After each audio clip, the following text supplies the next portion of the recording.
प्रायोजक हैं cancer healer centre, a new beginning. आखिरकार तमाम कयास कवायद और घमासान के बीच वो घड़ी आ ही गई जब वक्फ संशोधन बिल लोकसभा के पटल तक पहुंच गया। केंद्रीय संसदीय कार्य मंत्री किरेन रिजिजू ने बिल पेश करते हुए इस बिल को बदलाव की उम्मीद बताया। वक्फ अमेंडमेंट जो बिल लाए हैं उसमें जेपीसी का कई रिकमेंडेशंस है जिसको हमने समर्थन किया है और एक्सेप्ट किया। हमने यह इस बिल में लाया। इसलिए बोलना कि जेपीसी का आपका कमेटी का बात को माना ही नहीं है, आपका कमेटी का बात नहीं सुना गया है, वो गलत बात है सर। सबके मन में उम्मीद जागेगा। उम्मीद इसलिए जागेगा कि एक नए सवेरा आने वाला है, इसलिए नए एक्ट का नाम भी उम्मीद हो गया है। बिल के तमाम बिंदुओं पर बोलते हुए किरेन रिजिजू ने वक्फ की शक्ति और संपत्तियों पर भी सवाल उठाया कि जब लाखों एकड़ जमीन और लाखों करोड़ की संपत्ति है तो इसका गरीब मुसलमानों के लिए इस्तेमाल क्यों नहीं। वहीं बिल में महिलाओं के प्रतिनिधित्व और गैर मुस्लिम सदस्यों के विरोध पर भी जवाब दिया। वहीं सरकार की अपील ये कि बिल पर सब साथ आएं। हमने जो नया प्रावधान रखा है उसमें जितना भी जो आर्बिट्रेरी प्रोविजन जो जरूरी नहीं था उसको हमने सामान्य रूप से देश में और जितना कानून है उसको मिलाते हुए मुख्य रूप से ट्रांसपेरेंसी इन वक्फ मैनेजमेंट, सर्वे को अपडेट करने के लिए जो पहले इनसफिशिएंट प्रोविजन था, इसमें वक्फ लैंड रिकॉर्ड्स वगैरह में महिलाओं का इनहेरिटेंस राइट्स, बच्चों का राइट और साथ साथ में कई हजारों केसेस पेंडिंग है ट्राइब्यूनल और कोर्ट्स में, उसको सेटल करने के लिए जो आज लगभग 10,000 से भी ज्यादा केसेस जो पेंडिंग था और कुछ सालों के अंदर में 13 से 30,000 केसेस पेंडिंग हो चुके हैं, उसको सरलता से सुलह करने के लिए हमने रास्ता खोजा है। इस विधेयक को सदन में पेश करते ही विपक्षी दलों ने विरोध शुरू कर दिया। कांग्रेस ने विधेयक के खिलाफ अपनी आपत्ति जताते हुए आरोप लगाया कि सरकार ने इस महत्वपूर्ण विधेयक को जल्दबाजी में पेश किया है और इस बिल का मकसद केवल मुसलमानों के मजहबी अधिकार पर हमला है। बार बार ये कह रहे हैं कि फलाना हो रहा है, धमकाना हो रहा है, तो आप इसको क्लॉज को क्यों कमजोर कर रहे हैं?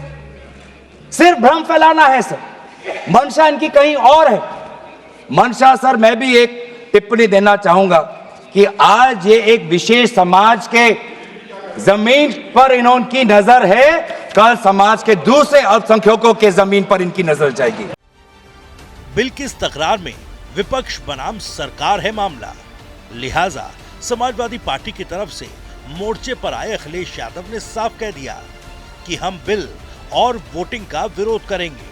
अखिलेश यादव का तंज ये कि वक्फ की जमीन से ज्यादा जरूरी है चीन ने जो हमारी जमीन छीनी है उसे वापस लिया जाए। कि वक्फ की जमीन से बड़ा मुद्दा वो जमीन है जिस पर चीन ने अपने गांव बसा लिए हैं, लेकिन कोई बाहरी खतरे पर सवाल बवाल न करे इसलिए ये बिल लाया जा रहा है। और माननीय मंत्री जहां से आते हैं, जिस प्रदेश से आते हैं, कम से कम ये तो बताएंगे कि वहां कितने चीन ने गांव बसा लिए, घर बन गए हैं। मैं और अपने दल और साथियों के साथ कहता हूं कि समाजवादी पार्टी बिल का विरोध करती है, वोट पड़ेगा तो हम इसके खिलाफ वोट डालने जा रहे हैं। वहीं इस बिल पर बहस के दौरान एक मौका ऐसा भी आया जब अध्यक्ष वाले मुद्दे पर अखिलेश यादव की नो बॉल पर अमित शाह को फ्री हिट मिल गई। अध्यक्ष महोदय, मैं समझ सकता हूं कि मैं वो बात छेड़ना नहीं चाहता था, लेकिन क्या करूं, मजबूरी है। अब अध्यक्ष महोदय, अभी माननीय सदस्य लोग ये कह रहे हैं कि हमारे सदस्य नहीं है यहाँ पर जो हमारे साथी हैं, लेकिन अध्यक्ष महोदय मैं ये कहना चाहता हूँ, ये जो बिल लाया जा रहा है, भारतीय जनता पार्टी में एक मुकाबला चल रहा है। भारतीय जनता पार्टी के अंदर मुकाबला चल रहा है कि खराब हिंदू कौन बड़ा है। और ये बात अध्यक्ष महोदय मैं ऐसे ही नहीं कह रहा हूं। जो पार्टी ये कहती हो कि दुनिया की सबसे बड़ी पार्टी है, अध्यक्ष महोदय वो अपना राष्ट्रीय अध्यक्ष नहीं चुन पाए अभी तक। अध्यक्ष महोदय, भारतीय जनता पार्टी क्या है? मैं अखिलेश जी ने बहुत हंसते हंसते कहा है, इसको हंसते हंसते जवाब देना। ये सामने जितनी पार्टियां हैं उनका राष्ट्रीय अध्यक्ष उन 5 लोगों को ही चुनना है परिवार के।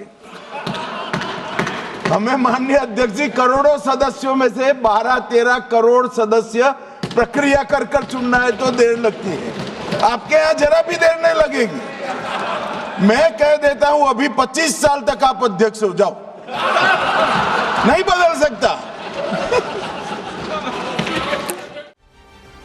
वक्फ बिल की इस बिसात पर वोट का नंबर गेम बेहद अहम है, लिहाजा सभी की नजरें नीतीश कुमार और नायडू पर जमी हैं।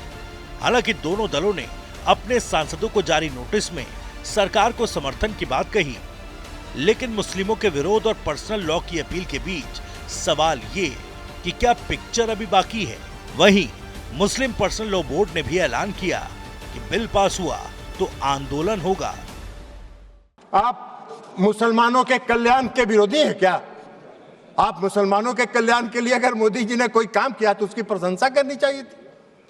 लेकिन आपको आज क्या है, आज इस देश में दो तरह के लोग इस वक्त संशोधन विधेयक के खिलाफ हैं। एक वैसे लोग जो अपने वोट के लिए धार्मिक मामलों का इस्तेमाल करते हैं, वो इसके विरोध में हैं और वो इसके विरोध में माहौल खड़ा कर रहे हैं। और दूसरे वैसे लोग हैं जिनका इस पर वक्त पर कब्जा था, वो अपने कब्जे को चंगुल से जाते हुए देखकर आज इसके विरोध में खड़ा है। बहरहाल वक्फ संशोधन बिल तो पेश हो गया, लेकिन बहस और चर्चा के बीच सबको वोटिंग का भी इंतजार है। ऐसे में सवाल यही है कि बिल पर जो मचा है घमासान, क्या होगा मोदी सरकार का एक्शन प्लान? सवाल ये भी कि क्या इस बिल के जरिए तय हो जाएंगे देश की सियासत में भी भविष्य के साथी? प्रायोजक हैं cancer healer centre, a new beginning.